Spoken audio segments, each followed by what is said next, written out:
Okay morning எந்திரிச்சு எனக்கு என்ன பண்ணலாம் அப்படின்னு சொல்லிட்டு நியூஸ் கேட்கலாம் அப்படின்னு சொல்லிட்டு நியூஸ் எடுத்து பார்த்தோன்னே ஒரு பெரிய தலைக்கு மேலே பெரிய ஒரு பாம்பு போட்ட மாதிரி ஒரு பயங்கர ஃபீலு. பிகாஸ் எல்லோரும் அந்த நியூஸை ரீட் பண்ணியிருப்பீங்க அப்படின்னு சொல்லிட்டு நான் நினைக்கிறேன். மேபி உங்களுக்கு ரீட் பண்ணதான் நான் சொல்கிறேன் என்ன நியூஸ் அப்படின்னு சொல்லிட்டு. இப்போ எனக்கு என்னென்னா உக்ரைன் அண்ட் ரஷ்யாவுக்கு போர் நடக்கும் போது என்ன ஆச்சுன்னா, அதில் நம்மளோட இந்தியாவை சேர்ந்த கர்நாடகாவோட மாணவர் ஒருத்தர் நவீன் அப்படின்னு சொல்லிட்டு என்ன பண்ணார்னா, அந்த பிளாஸ்ட்டில் இறந்துட்டார், பாம் பிளாஸ்ட்டில். ஸோ இது பெரிய ஒரு இஷ்யூ இல்லையா? ஸோ இந்த வார்னால் எவ்வளோ பேர் பாதிக்கப்படுறாங்க அப்படின்னு சொல்லிட்டு பார்த்தோன்னா நிறையா பேர் பாதிக்கப்படுறாங்க. ஸோ இது ஒரு பெரிய இஷ்யூ ஆக்சுவலாக. பட் என்ன பண்ணுறோன்னா, சில பேருக்கான உங்களோட பெனிஃபிட்ஸ்க்காக என்ன பண்ணுறாங்க, ஓன் பெனிஃபிட்ஸ்க்காக நிறையா பேர் கொண்டு கூச்சிட்டு இருக்காங்க. ஸோ என்னை பொறுத்த வரைக்கும் இந்த வார் இதுன்னா அது தேவையான விஷயம். நம்ம ஆல்ரெடி வார் பற்றி பேசியிருக்கோம். ஸோ தேவையான விஷயந்தான். ஸோ எல்லாருக்குமே நம்மளோட போட்காஸ்டோட ஐடியான எல்லாருக்கும் ஸ்ப்ரெட் லவ், ஸ்ப்ரெட் பாசிட்டிவிட்டி, அதுதான் நம்மளோட போட்காஸ்டோட ஒரே மோட்டோ அப்படின்னு சொல்லிட்டு எல்லாத்துக்கும் நல்லாவே தெரியும். ஸோ அதுக்காக தான் நம்ம போட்காஸ்ட் ரன் பண்ணிகிட்டு இருக்கோம், லைக் எஃப்எம் மாதிரி, எஃப்எம் ஃபார்மேட்டில் அப்படின்னு சொல்லிட்டு உங்களுக்கு எல்லாம் தெரியும். ஸோ இங்கே நியூஸ் கேட்கும் போது எனக்கு பயங்கர ஷாக். என்னடா இது இப்படி போய் பண்ணிட்டாங்களே அப்படின்னு சொல்லிட்டு அவங்க ஃபேமிலி எப்படி ஃபீல் பண்ணுவாங்க அப்படிலாம் பயங்கரமாக ஃபீல் பண்ணிகிட்டு இருந்தேன்.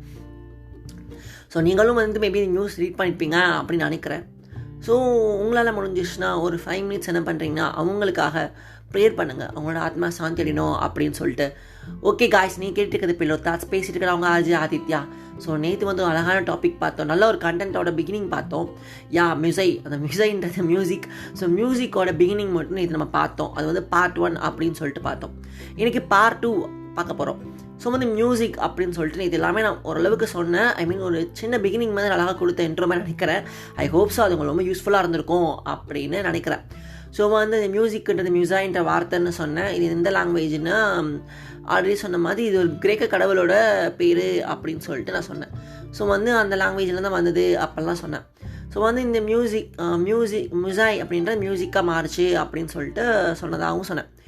ஸோ இன்றைக்கி என்னென்னா பார்ட் 2 பார்க்க போகிறோம். ஸோ இந்த மியூசிக் அதில் எப்போ இந்த மியூசிக் ஃபஸ்ட்டு இந்த உலகத்தில் க்ரியேட் ஆச்சு அப்படின்றத பற்றி தான் இன்றைக்கி நம்ம பார்க்க போகிறோம். ஸோ இந்த மியூசிக் அப்படின்றது பல வருஷமாக இருக்குது. இது இப்போன்றதில் ரொம்ப வருஷமாக இருக்குது. ஸோ இந்த மியூசிக்ன்றது ரொம்ப வருஷமாக இருக்குது. அண்ட் இது எப்போ ஸ்டார்ட் ஆச்சு அப்படின்னு பார்த்தோன்னா, நல்ல ரிசர்ச்சஸ்லாம் பண்ணி பார்த்தா என்ன சொல்கிறாங்கன்னா, அப்பர் பாலியோத்திக் ஏஜ் அப்படின்னு சொல்கிற அந்த ஒரு குறிப்பிட்ட காலகட்டத்தில் தான் மியூசிக் அப்படின்னு ஒன்று க்ரியேட் ஆச்சு அப்படின்னு சொல்கிறாங்க. அப்பர் பாலியோத்திக்னா ஒன்றும் கிடையாதுங்க, லேட் ஸ்டோன் ஏஜ். அதுதான், அதாவது கற்காலத்துக்கு அப்புறமா, கடைசியாக வந்த கற்காலத்துக்கு அப்புறமா வர காலங்கள் தான் அப்பர் பாலியோத்திக் ஏஜ் அப்படின்னு சொல்கிறாங்க. அந்த டைமில் எப்படி இது 4000 பிபிக்கு முன்னால் நடந்தது அப்படின்னு சொல்கிறாங்க. BP means before present. இது ஒரு சயின்டிஃபிக் ஒரு தியரி மாதிரி இருக்கும். பிகாஸ் இந்த பிபி அப்படின்றது அந்த கார்பனோட அந்த இது எடுத்து அதோட ஏஜ் கண்டுபிடிக்கிறது நீங்கள் மேபி ஸ்கூல்ஸ்லாம் ரீட் பண்ணியிருப்பீங்க. ஸோ அதை வச்சு தான் இந்த ஏஜை பிபி அப்படி சொல்கிறாங்க. நம்ம ஏடிலாம் சொல்கிறாங்க, பிபி அப்படின்ற ஏஜில் தான் ஃபஸ்ட் மியூசிக் க்ரியேட் ஆச்சு அப்படின்னு சொல்கிறாங்க. ஃபர்ஸ்ட் மியூசிக் அப்போவே ஹியூமன்ஸ் என்ன பண்ணாங்கன்னா, மியூசிக் ஓன் டோன்ஸ்லாம் போட ஆரம்பிச்சிருக்காங்க. எதில் பண்ணியிருக்காங்கன்னா, போனில் செஞ்ச ஃப்ளூட்ஸ்லாம் யூஸ் பண்ணி மியூசிக்லாம் க்ரியேட் பண்ணியிருக்காங்க அப்படின்னு சொல்லிட்டு ரிசர்ச்சர்ஸ்லாம் சொல்கிறாங்க. ஸோ இந்த மியூசிக்ன்றது ரொம்ப பல வருஷமாக இருக்குது. அண்ட் இந்த மியூசிக் எங்கெங்கெல்லாம் ஸ்ப்ரெட் ஆச்சு அப்படின்னு பார்த்தீங்கன்னா, நம்மளோட இந்தியா, நம்மளோட கண்ட்ரி இந்தியாவை பற்றி விட முடியுமா? ஸோ நம்மளோட India, Chinese, Egypt, Persian, Greek அப்படின்னு சொல்லிட்டு பல ஏன்ஷியன்ட் கண்ட்ரீஸ்க்கு இந்த மியூசிக்ன்றது ஸ்ப்ரெட் ஆச்சு. ஸோ மேபி இந்த மியூசிக்ன்றது எங்கேனாலும் க்ரியேட் ஆகிருக்கலாம். பர்டிகுலர் பிளேஸ்ன்னு சொல்ல, இந்த ஏஜ்னு தானே சொன்னாங்க தவிர இந்த ஏரியாவில் க்ரியேட் ஆச்சு அப்படின்னு சொல்லிட்டு எதுவுமே சொல்லலாம். ஸோ மியூசிக் மேபி சைனீஸ்லாம் இருக்கலாம், இந்தியாலாம் இருக்கலாம், எஜிப்ட்லாம் இருக்கலாம், பர்ஷியாலாம் இருக்கலாம், ஆர் க்ரீக்லாம் இருக்கலாம். ஸோ எங்கேனாலும் ஆயிருக்கலாம். ஸோ இந்த மியூசிக்ன்றது அப்போ தான் க்ரியேட் ஆச்சு அப்படின்னு சொல்லிட்டு சொல்கிறாங்க. அண்ட் மியூசிக் அந்த ஏன்ஷியன் மியூசிக்லாம் இப்போவும் நம்ம யூஸ் பண்ணிகிட்டு இருக்கோம். எந்தெந்த கண்ட்ரிஸ் அப்படின்னு பார்த்தா, அகெயின் அதே Chinese, Egypt, Indian, Persian and Greek. நம்ம எல்லாம் என்ன பண்ணுறோன்னா, நம்ம இந்த ஏன்ஷியன் மியூசிக்கை still we use it in our music session. So மியூசிக்கில் நம்ம நிறையா மியூசிக் கேள்விப்பட்டிருப்போம். தமிழ்லேயே நிறையா மியூசிக்லாம் சொல்லுவாங்க. நிறையா டைப்ஸ் ஆஃப் மியூசிக் இருக்குது. ஸோ சிங்கிங்க்குமே நிறையா டைப்ஸ் ஆஃப் சிங்கிங் இருக்குது. ஸோ அது எல்லாமே எப்படின்னா, இந்த மாதிரி ஏன்ஷியன்ட்டில் வந்ததான் அப்படின்னு சொல்கிறாங்க. ஸோ நம்ம மியூசிக் நோட்டேஷன், அதாவது நம்ம ஓல்டஸ்ட் மியூசிக் நோட்டேஷன் அப்படின்னு சொல்லிட்டு இந்தியாவில் என்ன சொல்கிறாங்க, ரிக் வேதா அப்படின்னு சொல்கிறாங்க. நீங்கள் மேபி உங்களுக்கு தெரிஞ்சிருக்கோம் அப்படின்னு நினைக்கிறேன். வேதங்கள் 4 அப்படின்னு சொல்லுவாங்க, ரிக், யஜுர், சாம, அதர்வனா அப்படின்னு சொல்லிட்டு. ஸோ அந்த ரிக்குன்ற வேதத்தில் என்ன பண்ணியிருக்காங்கன்னா, இந்த ரிக் வேதாவில் தான் ஓல்டு மியூசிக்கல் நோட்டேஷன் அப்படின்னு சொல்கிறாங்க. நிறையா டெக்ஸ்ட் என்ன இருக்கும்னா, அதில் மியூசிக்கல் ஃபார்மேட்டில் இருக்குன்ற மாதிரி சொல்லியிருக்காங்க. ஸோ இதுதான் முதலான ஒரு மியூசிக்கல் நோட்டேஷன் கூட நம்ம சொல்லலாம் இந்தியாவில். ஸோ இந்த மியூசிக்ன்றது ரிலீஜன்லையுமே ரொம்ப ஒரு பெரிய ரோல் ப்ளே பண்ணுதுன்னே சொல்லலாம்.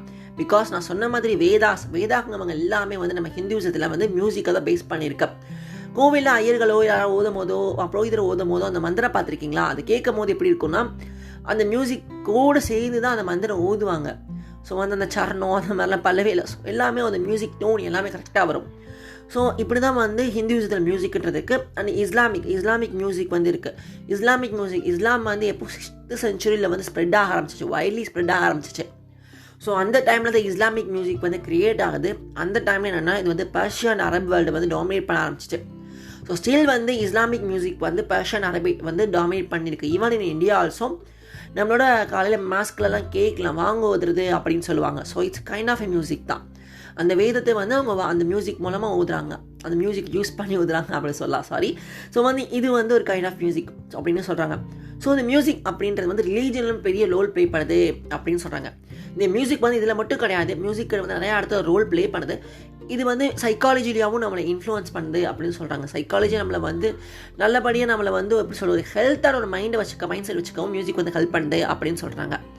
ஸோ சைக்காலஜி அப்படின்னு டாபிக் இன்றைக்கி டச் பண்ணியிருக்கோம். ஸோ அன்றைக்கி நான் சொல்ல போகிறது கிடையாது. And sorry for the guys. இன்றைக்கி என்னென்னா என்னோடய வாய்ஸ் கொஞ்சம் டல்லாக இருக்கும் அப்படின்னு நினைக்கிறேன்.